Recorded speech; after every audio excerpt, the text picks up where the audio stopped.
اعوذ باللہ من الشیطان الرجیم بسم اللہ الرحمن الرحیم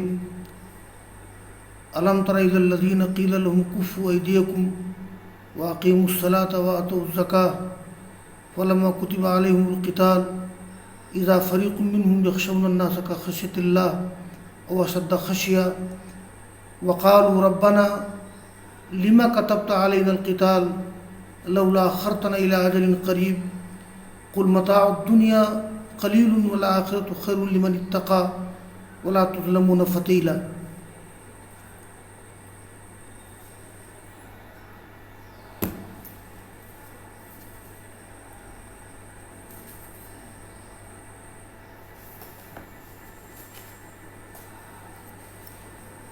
عزیز طلبہ، آج 12واں رکوع سورہ نساء کا شروع ہے۔ پہلے میں مفردات کا حل پیش کر رہا ہوں اور پھر ترجمہ و تفسیر۔ ایک لفظ ہے کفو، کفا یا کفو کفن کے معنی ہوتے ہیں روکنا، اور کفو ایدیکم یعنی کفو ایدیکم عن القتال، یہ اشد خشیہ یخشون الناس کخشیۃ اللہ او اشد خشیہ، تو یہ اشد خشیہ یہ معطوف ہے کخشیۃ اللہ پر، یعنی کخشیۃ اللہ ہے او اشد خشیتاً، تو مجرور ہو جائے گا اشد خشیتاً، اور اشدہ یہ حالت جر میں ہے، لیکن یہ غیر منصرف ہے اس لیے کہ اس میں وزن فعل اور وصف ہے، اور یا حال کی جگہ پر ہے، یعنی یخشون الناس کخشیۃ اللہ او اشد خشیہ، تو یہ منصوب ہو جائے گا یہ۔ وقالوا ربنا لما كتبت علينا القتال لولا اخرتنا الى اجل قریب قل متاع الدنیا قلیل والآخرۃ خیر لمن اتقى ولا تظلمون فتیلا۔ یہ فتیل کا لفظ گزر چکا ہے، باریک رسی، کھجور کا باریک شگاف، فتیل مانے باریک رسی۔ اس آیت کریمہ کا سبب نزول یہ ہے کہ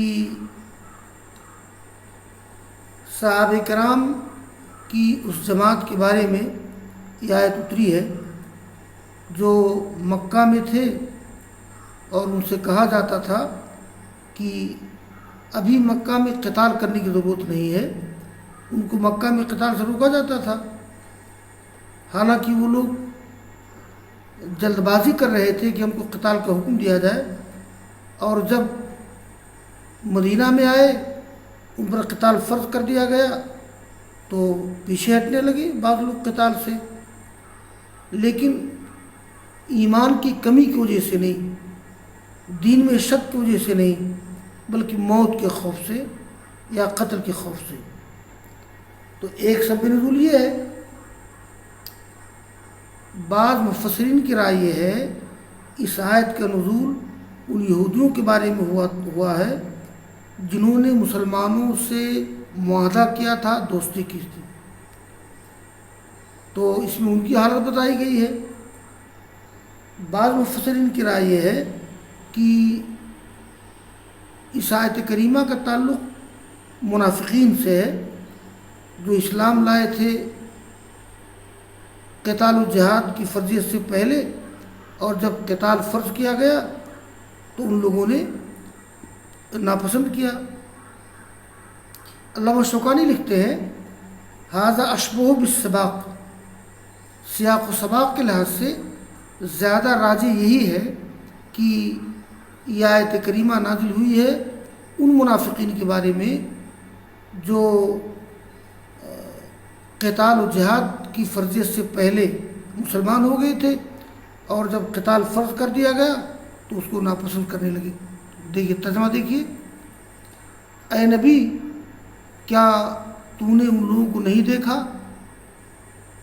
جن سے کہا گیا تھا کہ کفوا ایدیکم، اپنے ہاتھوں کو روک لو قتال سے، صلاۃ قائم کرو، زکوٰۃ دو، اور جب ان پر قتال فرض کر دیا گیا تو ان میں سے ایک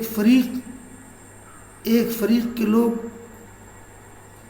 لوگوں سے ڈرنے لگے، اللہ سے ڈرنے کی طرح یا اس سے زیادہ ڈرنا، اور ان لوگوں نے کہا کہ اے رب تو نے ہم پر قتال کیوں فرض کر دیا، تو نے اس کو ایک قریبی مدت کے لیے کیوں مؤخر نہیں کر دیا۔ اے نبی کہہ دو دنیا کا ساز و سامان قلیل ہے، متاع دنیا قلیل ہے، اور آخرت بہتر ہے ان لوگوں کے لیے جو اللہ سے ڈرتے ہیں، اور تم لوگوں پر ایک باریک رسی کے برابر بھی ظلم نہیں کیا جائے گا۔ اوپر ذکر ہوا موت کا، بھئی قتال سے جو لوگ گھبراتے ہیں تو موت کے ڈر سے، حالانکہ موت کا جو وقت متعین ہے موت آ کے رہے گی۔ آگے اسی کا تذکرہ ہے، اینما تکونوا یدرککم الموت ولو کنتم فی بروج مشیدہ وَإِن تُصِبْهُمْ حَسَنَةٌ يَقُولُوا هَٰذِهِ مِنْ عِندِ اللَّهِ وَإِن تُصِبْهُمْ سَيِّئَةٌ يَقُولُوا هَٰذِهِ مِنْ عِندِكَ قُلْ كُلٌّ مِنْ عِندِ اللَّهِ فَمَا لِهَٰؤُلَاءِ الْقَوْمِ لَا يَكَادُونَ يَفْقَهُونَ حَدِيثًا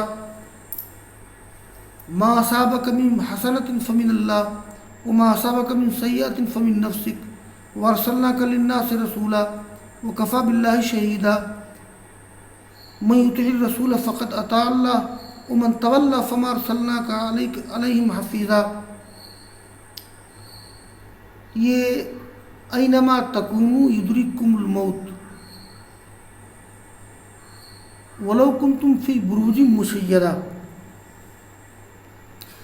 بروج مشیدہ کے معنی ہوتے ہیں مضبوط قلعے، مضبوط عمارتیں۔ البروج واحد برج، قلعہ، محل، گنبد، بلڈنگ، اور مشیدہ کا معنی ہے مضبوط، چونا گچ کیا ہوا۔ شید البناء وشادہ، عمارت کو بلند کرنا۔ شید الحائط، دیوار پر گچ کرنا۔ گچ کسے کہتے ہیں؟ چونا یا سیمنٹ کا مسالہ جو اینٹوں کو جوڑنے یا پلاسٹر کرنے میں استعمال کیا جاتا ہے۔ تو ترجمہ کریں گے برج مشیدہ مضبوط قلعے، مضبوط عمارتیں۔ اور یہ من عندکا میں کا خطاب رسول اللہ صلی اللہ علیہ وسلم سے ہے۔ ترجمہ یہ ہے اینما تکونوا یدرککم الموت، تم لوگ جہاں کہیں بھی رہو گے تم کو موت پہنچ جائے گی، اگرچہ تم لوگ مضبوط قلعے میں ہو۔ اور اگر ان لوگوں کو کوئی بھلائی پہنچتی ہے تو کیا کہتے ہیں؟ یہ اللہ تعالیٰ کی طرف سے ہے۔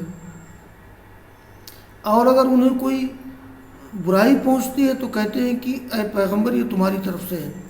کہہ دو ہر ایک اللہ تعالیٰ کی طرف سے ہے۔ فما لہؤلاء القوم لا یکادون یفقہون حدیثا، ان لوگوں کو کیا ہو گیا کہ یہ لوگ بات سمجھتے ہی نہیں ہیں۔ دیکھیے اس میں کہا گیا کہ حسنہ یا سیئہ یہ دونوں اللہ تعالیٰ کی طرف سے ہے، لیکن آگے کی آیت میں اللہ نے فرمایا ما اصابک من حسنۃ فمن اللہ، جو بھلائی تم کو پہنچتی ہے وہ اللہ تعالیٰ کی طرف سے ہے۔ وما اصابک من سیئۃ فمن نفسک، اور جو برائی تم کو پہنچتی ہے وہ تمہاری طرف سے ہے۔ اور ہم نے اے نبی تم کو لوگوں کے لیے رسول بنا کر بھیجا ہے۔ وَكَفَىٰ بِاللَّهِ شَهِيدًا، اور اللہ کافی ہے گواہ ہونے کے اعتبار سے، یعنی اللہ تعالیٰ کی گواہی کافی ہے۔ مَن يُطِعِ الرَّسُولَ فَقَدْ أَطَاعَ اللَّهَ، جو رسول کی اطاعت کرتے ہیں انہوں نے اللہ کی اطاعت کی۔ وَمَن تَوَلَّىٰ، تولا تولین اعراض کرنا، جس نے اعراض کیا تو اے نبی ہم نے تمہیں ان پر نگراں بنا کر نہیں بھیجا ہے۔ یہاں ایک بات میں طلباء سے بتا دوں، یہ جو ہے یہ جو پہلے اللہ نے فرمایا کہ قل کل من عند اللہ، یعنی حسنہ ہو یا سیاح ہو یہ ہر ایک اللہ تعالیٰ کی طرف سے ہے، لیکن آگے کہا گیا ہے کہ ما اصابک من حسنۃ فمن اللہ وما اصابک من سیئۃ فمن نفسک، جو بھلائی تم کو پہنچتی ہے وہ اللہ تعالیٰ کی طرف سے ہے، جو برائی پہنچتی ہے تمہارے نفس کی طرف سے ہے۔ اور اس سے پہلے والے آیت میں کہا گیا تھا کہ یہ قل کل من عند اللہ، ہر ایک اللہ تعالیٰ کی طرف سے ہے، حسنہ بھی سیاح بھی۔ تو قرآن کریم میں ایک جگہ آیت اور ہے، وما اصابکم من مصیبت فبما کسبت ایدیکم ویعفو عن کثیر، لوگوں جو مصیبت تم کو پہنچتی ہے یہ تمہارے برے اعمال کے نتیجے میں ہے، اللہ تعالیٰ بہت سے گناہوں کو معاف کر دیتا ہے۔ یہاں ایک وضاحت کرنا ضروری ہے کہ ایک چیز ہے مشیت تکوینی، ایک چیز ہے مشیت تشریعی۔ تو مشیت تکوینی کا مطلب یہ ہے کہ کائنات میں کوئی بھی چیز اچھائی ہو یا برائی ہو بغیر اللہ تعالیٰ کے چاہے وہ چیز نہیں ہو سکتی ہے۔ اور مشیت تشریع کا مطلب یہ ہے کہ اللہ تعالیٰ نے جو شریعت بنائی ہے اس شریعت کے اعتبار سے یہ حسنہ اللہ تعالیٰ کی طرف سے ہے اور برائی غیر اللہ کی طرف سے ہے، اس لیے کہ کوئی بھی برائی وجود میں آتی ہے، کوئی مصیبت وجود میں آتی ہے، اس میں انسان کے برے اعمال کا دخل ہوتا ہے، جیسا کہ کہا گیا وما اصابکم من مصیبت فبما کسبت ایدیکم ویعفو عن کثیر۔ تو باعتبار مشیت حسنہ و سیاح دونوں اللہ تعالیٰ کی طرف سے ہے، مگر باعتبار تشریع ایک ہے مشیت تکوینی اور ایک ہے تشریع۔ تو باعتبار مشیت حسنہ و سیاح دونوں اللہ تعالیٰ کی طرف سے ہے، مگر باعتبار تشریع سیاح کا سبب آدمی کا کردار و کرتوت ہے۔ اسی بنا پر آیت نمبر 78 میں کہا گیا کل من عند اللہ، اور آیت نمبر 79 میں کہا گیا وما اصابک من سیئۃ فمن نفسک۔ معلوم ہوا کہ پہلی بات کا تعلق مشیت و تکوین سے ہے اور دوسری بات کا تعلق سبب و تشریع سے ہے۔ یہ طلباء کو جان لینا چاہیے۔